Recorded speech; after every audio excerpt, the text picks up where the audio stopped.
Welcome to my YouTube channel and you are watching jdcxtreme. Sa hindi pa po nakapag-subscribe sa aking YouTube channel, visit ako kayo, click notification bell para po man-notify kayo for my upcoming videos.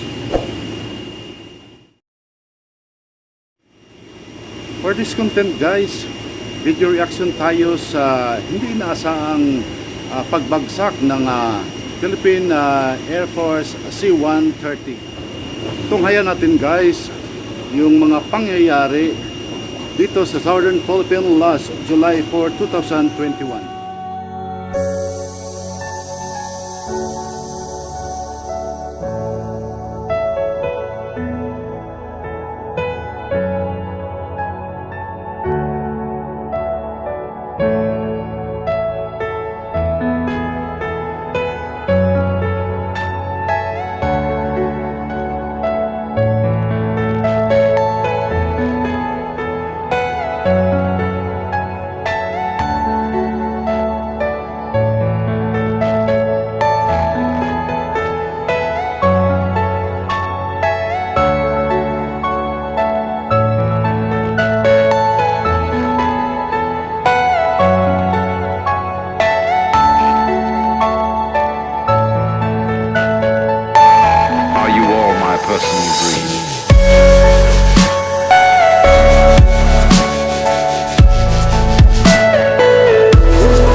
It's Sunday, the 4th of July. It's Juan Brown. You're watching the Blanco Lirio channel, and today we have breaking news. A C-130H model, a 1987 H model C-130 down in the southern Philippines this morning.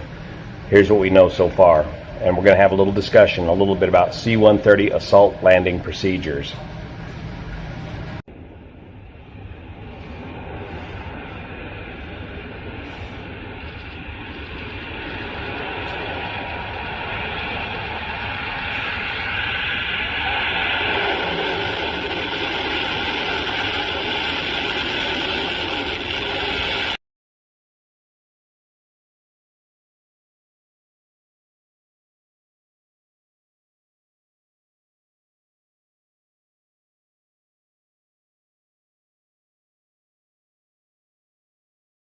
C-130 went down on the small island of Jolo in the southern Philippines. There were 96 souls on board, and as of this morning, 45 fatalities. The C-130 was on a short hop from Cagayan del Oro, if I'm saying that correctly, over to Jolo in support of operations against the Abu Sayyaf Filipino jihadi group who's been promoting terrorism there in the southern Philippines. This 87H model Herc was renumbered tail number 5124, but its original serial number was 879284, and it came out of surplus from Pope Air Force Base from the 95th Airlift Squadron, which was deactivated sometime around 2016. The Philippine Air Force had a fleet of 4 C-130s, but only one of those C-130s was operational, or is operational currently, as the other 3 are down for maintenance. So last January, the Philippine Air Force received 2 more of these older H model C-130s, of which this was one of them. If we look at the destination airport, Jolo Airport, according to SkyVector, that runway is only 3,935 feet long by 60 feet wide, or about 1,200 meters by 18 meters in length and width. The C-130 is a great bush airplane, and in the Air Force, we regularly trained for assault landing procedures on airstrips as short as 3,000 feet long and 50 feet wide. But the only way to get a C-130 into an airstrip of this size, and including here at Jolo at 3,900 feet, would be to use assault landing max effort landing procedures. So when the initial reports say the aircraft missed the runway, well, this may in fact very well be the case. If they misapplied their assault landing procedures, they may have very well missed the runway. These initial pictures, I can't tell where the aircraft is in relationship to the runway, but let's talk a little bit about these assault landing procedures. So I'm calling on all retired C-130 flight engineers to bust out your toll data cards and spaghetti charts and help me figure out the landing distance for an assault landing for an H model C-130 at gross weight at about 100-foot elevation. And if we look at this example told card here, the landing distance, rollout distance for a max effort assault landing is about half of that for a full flap normal landing. That's the only way you're going to get this C-130 into this airstrip with 96 souls on board. The trick to doing one of these assault landings, like any STOL landing, is to hit your mark on speed. So in the C-130s, the way we practice it is go out on a 3,000 foot long dirt field and mark out a 400 foot box. And that box is marked by 4 large panels. And the objective is you need to land or smash that C-130 into that 400 foot box and then apply max effort braking and full reverse pitch on the 4 propellers to get the aircraft stopped by the end of the 3,000 foot runway. Your approach speed for this would be about 129 or 130 knots depending on your load, and if you do not touch down in that 400 foot box, which you're going to fly past in just a matter of seconds, if you fly out past that box, you have to go around, and you have enough energy at the C-130 to quickly go around in that situation. Remember, the C-130 4 turboprop engines, those propellers, those engines run 100% all the time. So as soon as you advance the throttles forward, the props are what control your thrust. They instantly bite into the air, and you've got almost instantaneous thrust to get the C-130 back off of the ground again. That's what makes it such a great bush plane. However, those same 4 Hamilton standard propellers can be very problematic.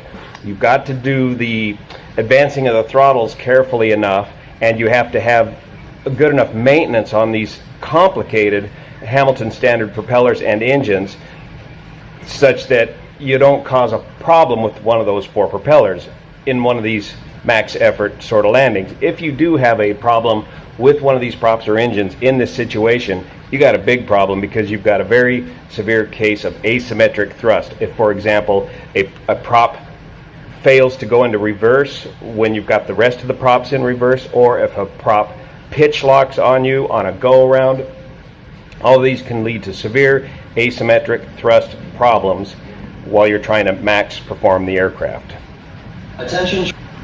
The Philippine Air Force only The Philippine Air Force only received these aircraft 6 months ago. Initial qual AC training for the Air Force was a 6-month-long course. Landing, assault landings, dirt landing procedures is a very perishable skill and is something that needs to be trained regularly once you've acquired that skill.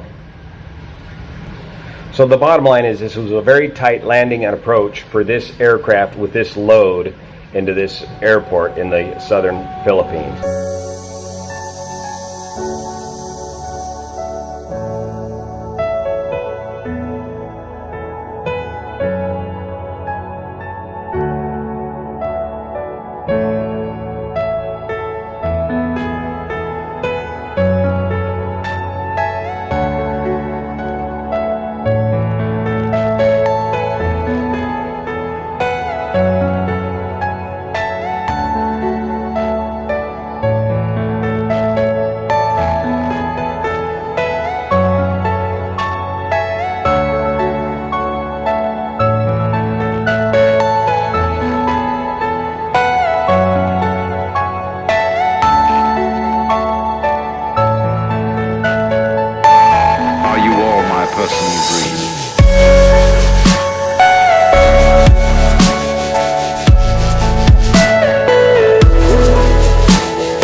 Pamilya po napiktado sa pangyayaring ito, my deepest condolences to all of you at kayong lahat ng mga soldiers. I salute you dahil kayo ang magigiting na soldiers na lumalaban para sa sambayan ng Pilipino.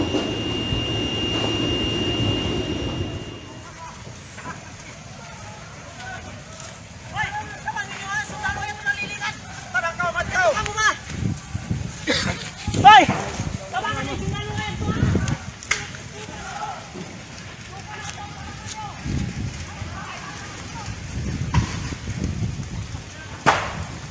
Baraw lang. Tawang! Tawang! Tawang ka mo! Tawang! Sir! Sir! Kapit lang sir ha! Babalik kami! Ayo, kamu ko sa bayo. Sugat ha. Ayo. Kuat ko isa ba?